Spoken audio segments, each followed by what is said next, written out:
Panda. I got broads in Atlanta. Just took the lean in the family. Credit cards and the scammers. Getting the licks in the band. Legacies. Hello students, we had started the Vedic civilization. हमने start कर लिया था। इसमें हमने वैदिक literature के बारे में पढ़ा था। वैदिक लिटरेचर में हमने 4 वेदास के बारे में पढ़ा था और साथ में कुछ अलग से बुक्स भी थी जिसके बारे में हमने पढ़ा था। ठीक है, तो सबसे पहले हमने ऋग्वेदा के बारे में पढ़ा था, फिर यजुर्वेद के बारे में पढ़ा था, देन हमने पढ़ा था सामवेद, अथर्ववेद और साथ में हमने ब्रह्मणाट टेक्स्ट, अरण्यकाश और उपनिषद के बारे में भी पढ़ा था।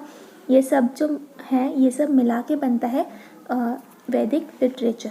ठीक है गाइस, इसके बाद हमने क्या पढ़ा था, नेक्स्ट पेज पे हमने उसकी वैदिक सिविलाइजेशन जो था वहाँ के पीपल की लाइफ के बारे में पढ़ा था कि वो लोग कैसे रहा करते थे, वो लोग उनके हाउसेस कैसे बनते थे, ये सब हमने देखा था। फिर नेक्स्ट हमने जो लास्ट लेक्चर है उसमें हमने देखा था कि वो लोग कुछ टैलेंट्स पे भी जोर दिया करते थे, जैसे वो लोग ये सब जो इंस्ट्रूमेंट्स है ये सब इंस्ट्रूमेंट्स वो बजाया करते थे। ठीक है, आज के लेक्चर में जो हमें स्टार्ट करना है that is agriculture, animal husbandry, economic and social life. अब इसके बारे में हम पढ़ेंगे कि वो लोग एग्रीकल्चर करते थे या नहीं, करते भी थे तो क्या क्या क्रॉप्स उगाते थे और कैसे वो लोग एग्रीकल्चर करते थे। फिर एनिमल हस्बेंड्री यानी वो लोग कौन से एनिमल्स को पालते थे। फिर इकोनॉमिक एंड सोशल लाइफ मतलब उनकी इकोनॉमिक लाइफ रू करते हैं। Agriculture was the main occupation during the Vedic period. Agriculture जो था वो मेन ऑक्यूपेशन था वैदिक पीरियड के टाइम पे। ठीक है, हमने हड़प्पन सिविलाइजेशन पढ़ा था, उसमें भी हमने देखा था कि एग्रीकल्चर वहाँ पे भी मेन ऑक्यूपेशन था। और वो हड़प्पन सिविलाइजेशन के लोग क्या क्या उगाया करते थे, व्हीट, बार्ली और राइस, ये 3 वहाँ पे मेन क्रॉप्स हुआ करते थे। और वैसे ही वैदिक सिविलाइजेशन में भी जो एग्रीकल्चर है वो हमारा मेन ऑक्यूपेशन है। ठीक है, फिर many oxen were yoke together to plough the field. बहुत सारे ऑक्सेन को एक साथ यॉक किया जाता था ताकि वो फील्ड को प्लो कर सके। ऑक्सेन मतलब बैल जो हमारे होते हैं खेतों में। हम क्या करते हैं, आज भी आप लोगों ने देखा होगा कि या तो वो लोग बैलों का यूज़ करते हैं खेत को जोतने के लिए यानी प्लो करने के लिए, और या फिर ट्रैक्टर्स का यूज़ करते हैं। ठीक है, तो जो वैदिक सिविलाइजेशन था या वैदिक पीरियड था तब ट्रैक्टर्स तो नहीं हुआ करते होंगे, तो वो लोग क्या करते थे, ऑक्सेंस को बांध देते थे और इस तरह से वो लोग फील्ड में प्लो करते थे यानी खेत को जोतते थे। फिर उसमें सीड्स डाल के वो लोग एग्रीकल्चर करते थे। नेक्स्ट है द प्लो हैड आयरन प्लॉशेयर्स।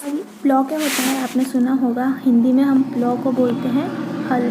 ठीक है, जिससे हम खेत को जोतते हैं उसे कहा जाता है प्लो। मैं आपको इमेज भी दिखाऊंगी प्लो की।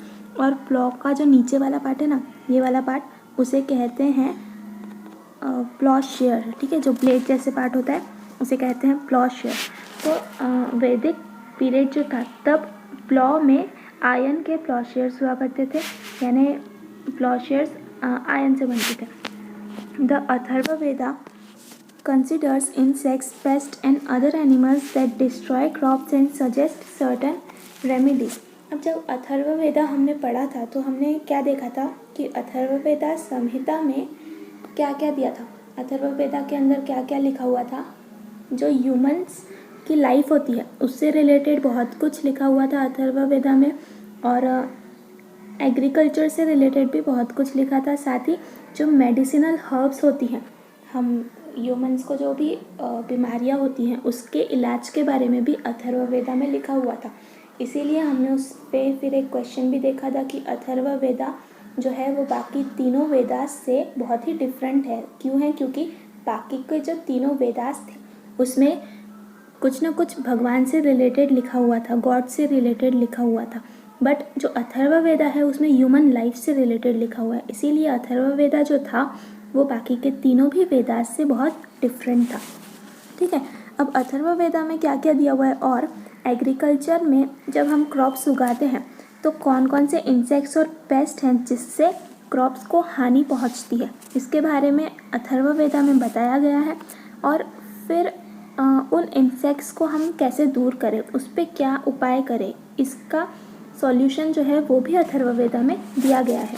ठीक है, तो ड्यूरिंग वैदिक पीरियड, सॉरी ये रह गया, cow dung was used as manure. तब क्या किया जाता था, जो काउडंग है वो मैन्यूअर के रूप में यूज़ किया जाता था खेतों में। काउडंग क्या होता है, हमारा गोबर, और मैन्यूअर यानी होता है खाद, जो हम खेतों में डालते हैं। खाद को या मैन्यूअर को खेतों में इसलिए डाला जाता है ताकि जो हमारी क्रॉप्स है वो अच्छे से उग पाए।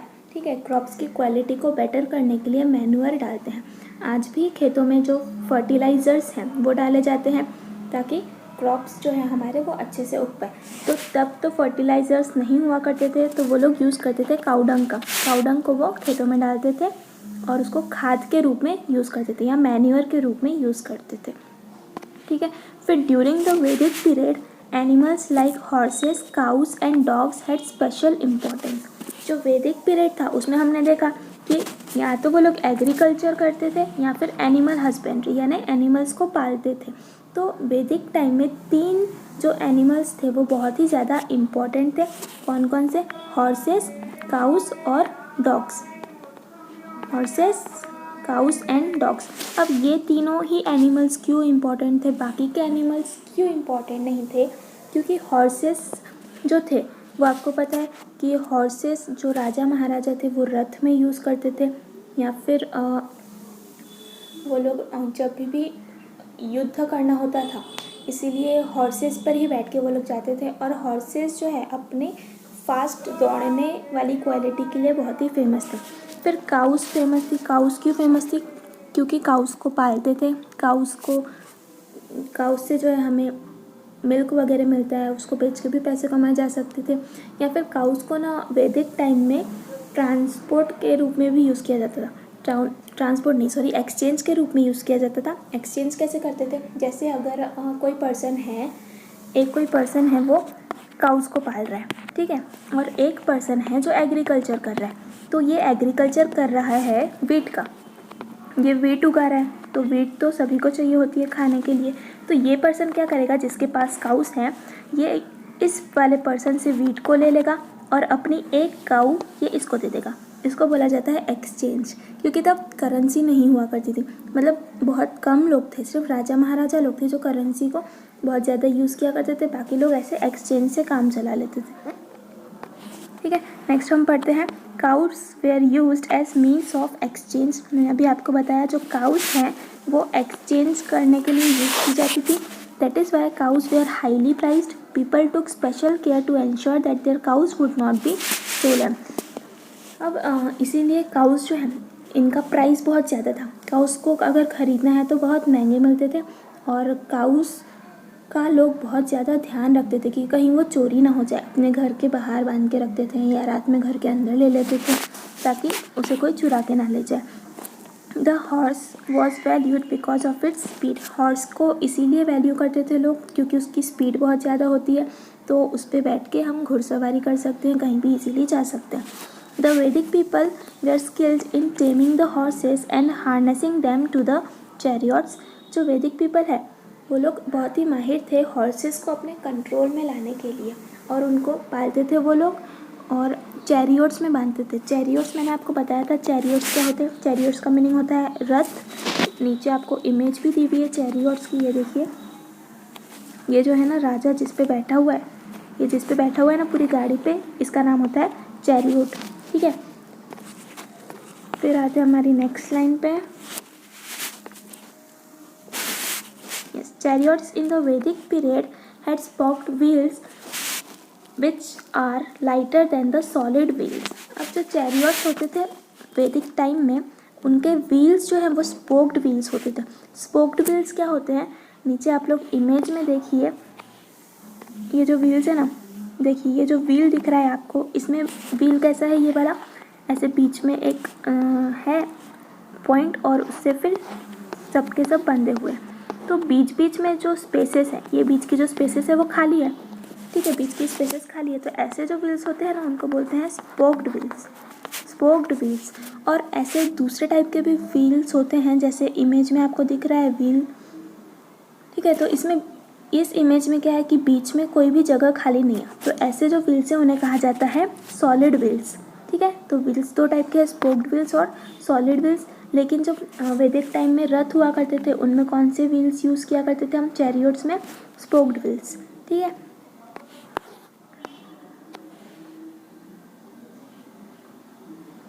और जो स्पोक्ड व्हील्स हुआ करते थे वो लाइटर होते थे सॉलिड व्हील्स से। लाइटर यानी वो वेट में हल्के होते थे। इससे क्या होता था, जो हमारा चैरियट है वो बहुत तेज़ दौड़ सकता था। The horse drawn and spoked wheel chariots of the Vedic period were swift and speedy. अब हॉर्स ड्रॉन क्या होता है? हॉर्स ड्रॉन यानी होता है जिसे हम हिंदी में कहते हैं टांगा। टांगा आपको पता होगा, आजकल तो टांगे जो है वो दिखना बंद हो गए हैं, लेकिन आपने कहीं पिक्चर्स वगैरह में देखा होगा बसंती का टांगा, राइट? तो उसे कहते हैं हॉर्स ड्रॉन और स्पोक्ड व्हील चैरियट्स।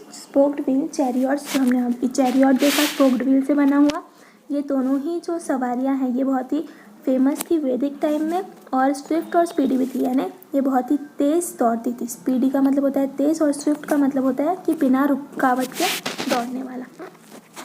ठीक है, अब नेक्स्ट हमारा है, यहाँ पे देखिए आपको एक हिस्ट्री में साइंस घुसा दिया है इन लोगों ने, लेकिन हम पढ़ लेते हैं। Horse power is a unit of measuring power, the rate at which work is done by an engine. Horse power के बारे में हमको पढ़ना है।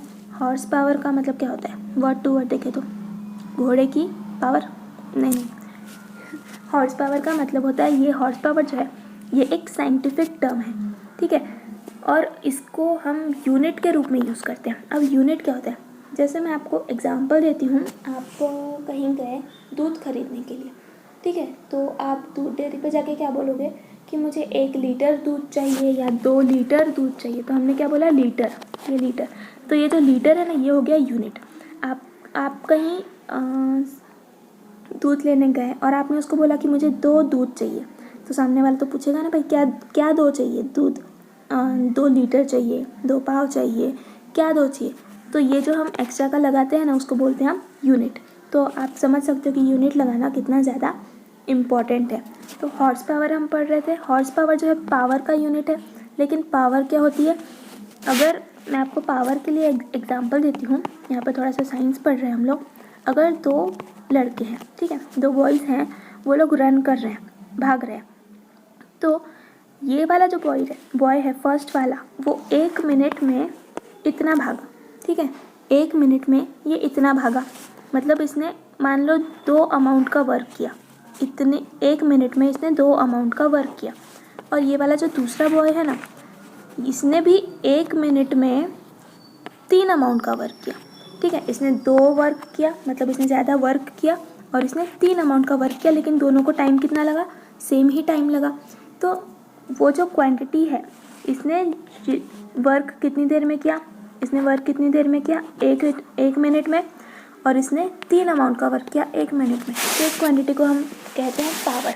तो आप मुझे बताइए किसकी पावर ज़्यादा हुई? जिसने वर्क ज़्यादा किया, इसने 3 का वर्क किया, इसने 2 का ही वर्क किया, तो ये वाला जो बॉय है इसकी पावर ज़्यादा है।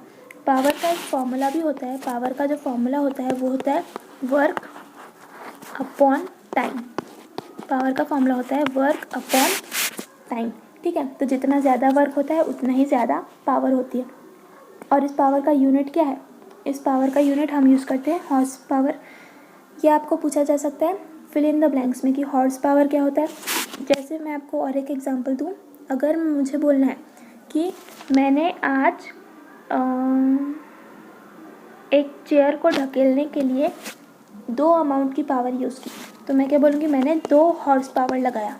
मैंने कितना पावर लगाया? मैंने 2 हॉर्स पावर लगाया। ठीक है, तो ऐसे पावर का यूनिट को यूज़ करते हैं। फिल इन द ब्लैंक में आपको क्या पूछा जा सकता है dash is unit of measuring power. ठीक है, तो इस डैश की जगह आप क्या लिखोगे? Horse power. ठीक है, अब हम नेक्स्ट पे चलते हैं। अच्छा ठीक है, नेक्स्ट जो पार्ट है वो हम नेक्स्ट वीडियो में कवर करेंगे। और फिर से जाते जाते आपके लिए एक क्वेश्चन, और आप लोग इसको रिवाइज ज़रूर कीजिए। जैसे ही वीडियो आप देखते हैं उसके बाद तुरंत आप अपनी टेक्स्ट बुक ले लीजिए, उससे खुद से पढ़ने की कोशिश कीजिए। ठीक है, तो आपको इससे क्या होगा? और बेटर समझेगा। या फिर आप लोग एक अनदर वे में भी ट्राई कर सकते हो कि अगर आप लोग वीडियो देख रहे हो तो वीडियो पढ़ने से 10 मिनट पहले आप लोग क्या करो, अपनी टेक्स्ट बुक ले लो और टेक्स्ट बुक में जो भी लिखा हुआ है, मतलब जो भी वीडियो में पढ़ाया जाने वाला है वो उतना पार्ट आप टेक्स्ट बुक में से पढ़ लो पहले से। तो क्या होगा, पहले से पढ़ा हुआ होगा तो आपको ज़्यादा अच्छे से समझ आएगा पढ़ते वक्त। ठीक है गाइस, टिल देन मैं आपको एक क्वेश्चन पूछती हूँ और आपको मुझे बताना है, 1 मिनट में देख लूँ पहले। आपको मुझे बताना है कि जो चैरियट्स होते थे, चैरियट्स में कौन से व्हील्स यूज़ किए जाते थे। ठीक है, जो चैरियट होते थे वैदिक टाइम में उसमें कौन से व्हील्स यूज़ किए जाते थे। 2 टाइप के व्हील्स होते हैं, मैंने आपको ये पहले भी बताया। एक तो होता है सॉलिड व्हील और दूसरा होता है स्पोक्ड व्हील। तो इन दोनों व्हील्स में से कौन से व्हील्स यूज़ किए जाते थे आप लोग कमेंट में बताइए। Then bye bye. Miska, Muska, Mickey. Miska, Muska. Miska, Muska.